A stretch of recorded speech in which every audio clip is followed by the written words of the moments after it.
Welcome back to Package Holiday Undercover. Now, last week, in-flight meals were finally back on the menu for British Airways passengers flying from Heathrow. But during the strike, BA had been giving people food vouchers to stock up in the airport before departure. And there's no doubt we do like a bit of grazing before we fly. In fact, on average, we each spend almost a tenner on food every time we go to the airport. But what is the food on the ground really like? Well, we've been carrying out a special investigation, and you might just want to save that tenner for another bottle of duty-free aftershave instead of the grub. Whether we're off on holiday or heading back home, it's highly likely we'll want to have something to eat or drink before we get on the plane. And let's face it, eating is a good way to kill time at the airport. But with so much food being stored and prepared in a hurry, is it always safe to eat? This is Jim Francis, our resident microbiologist who specialises in food hygiene. We asked him to investigate the food we buy before we fly.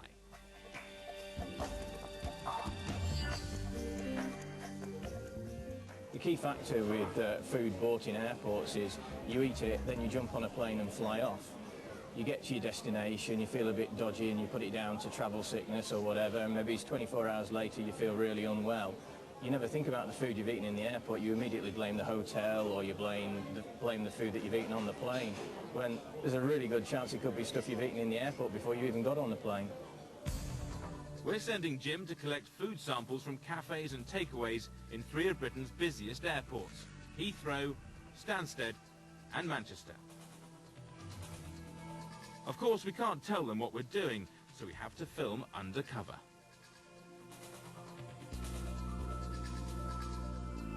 After buying the food, Jim puts it into sterile bags, which are stored in a cool box, where the temperature is continuously monitored. The samples will be tested later at his lab to see if they're harbouring potentially harmful bacteria, the kind that can give you food poisoning. Jim's only just started his investigation, but he's already seen some bad signs in food outlets working under pressure to serve thousands of passengers a day. I've seen a lot of different problems: poor food hygiene handling, personal hygiene, temperature problems, out-of-life materials, which when you put them all together can lead to problems with the food that's prepared and sold here. At Manchester Airport, Jim orders a sandwich wrap, but he's far from impressed by the way it's being prepared. I've just taken samples from the chicken wrap bar here in the main food hall at Manchester, and it was absolutely disgusting. The person who was handling the food obviously had no idea what he was doing. He had a glove on one hand, but no glove on the other hand. And then he picked up the salad with the gloved hand and then broke it up with the ungloved hand. So it's kind of like, what's the point in wearing the glove in the first place? The other interesting thing was the chicken had been pre-cooked and was being kept warm in an oven, and then he was handling it with gloves that he then handled salad with. So the cross-contamination risk is incredibly high with that particular product. In all, Jim buys food samples from 5 outlets per airport and takes 2 samples from each. That's 30 samples in total. With the last of his samples stored in the cool box, Jim takes them back to the lab to be tested. His team puts the food through a scientific process which will reveal whether it contains any high levels of potentially harmful bacteria.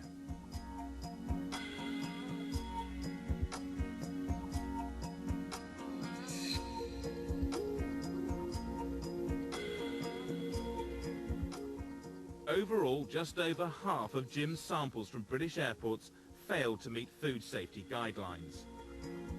One of the worst samples I found came from Manchester Airport, which was a tuna and roast pepper salad that had Listeria monocytogenes, which is a really nasty bug that causes illness, as well as E. coli and other bacteria present. Jim bought the salad at O'Brien's Sandwich Bar in Manchester's Terminal 1. Also at Manchester Airport, Jim's worries about the food hygiene at Delhi Chic turned out to be well-founded. Both samples he bought there were found to contain high levels of E. coli bacteria, a key indicator of contaminated food. High levels of E. coli were also found in this smoked salmon and cream cheese bagel, bought from Bar at Stansted. So overall, which of the airports had the best food samples in our survey? Heathrow was the best airport out of the three that we did. That had 40% of the samples failed, which still isn't brilliant. But Stansted was by far and away the worst, with 70% of samples failing to meet the food safety guidelines. Jim's analysis suggests the food from British outlets was far from healthy. So we decided to send him to 3 airports on the continent to see if their food was any better. He sampled the takeaway cuisine of Nice Airport in the south of France, Faro in Portugal's Algarve, and Palma in Mallorca.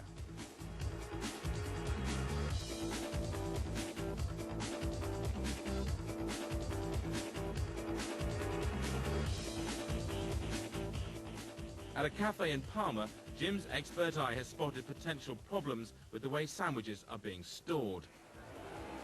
I've just bought 2 baguette sandwiches from a small cafe bar here in Palma Airport.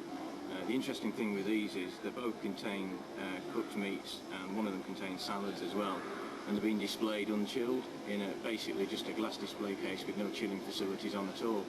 Well, the ambient temperature in the airport here must be 18, 19, perhaps 20 degrees C, so they're going to warm up very quickly, which is going to cause the bacteria to grow really fast.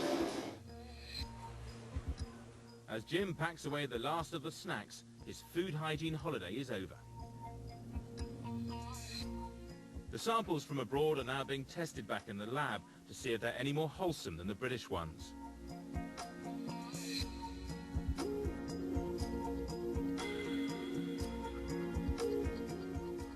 The continental airports overall were a lot better than the British airports.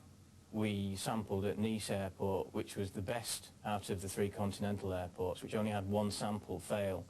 Unfortunately, that 1 sample did fail for Listeria monocytogenes, which is, again, a very serious issue.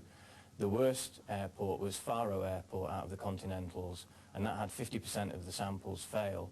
And they failed for a wide range of things, everything from E. coli, Listeria monocytogenes again, and Clostridia. With so many airport snacks failing stringent food safety tests, what are the chances that they would make you ill? When you find this sort of bacteria in a food sample, the risk of you becoming ill from it is increased significantly. If you're a healthy individual, there's a chance that you can fight these things off.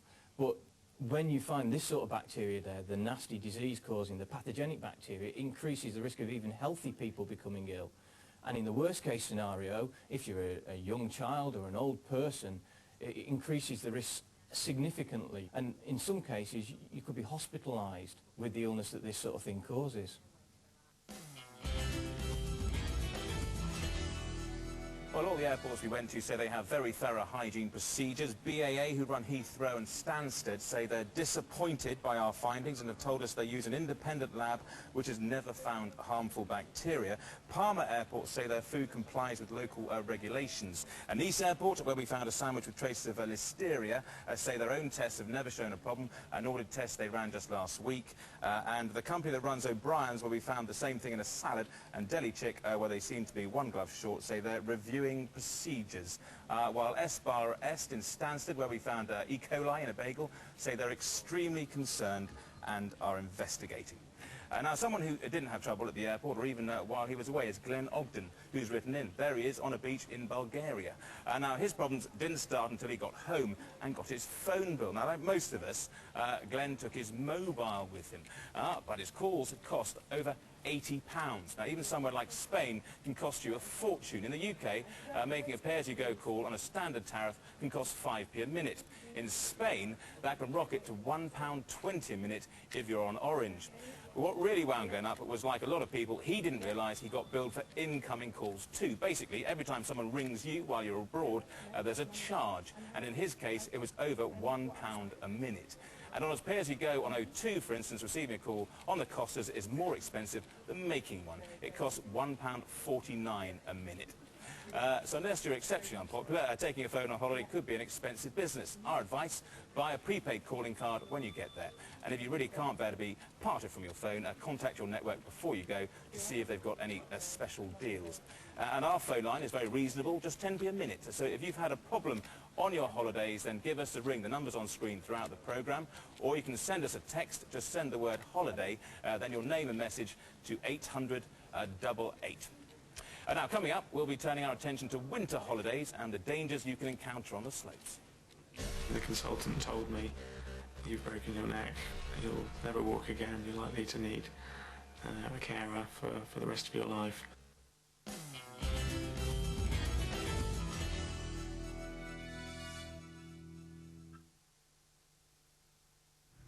Collect the soundtrack to your life. You're unbelievable.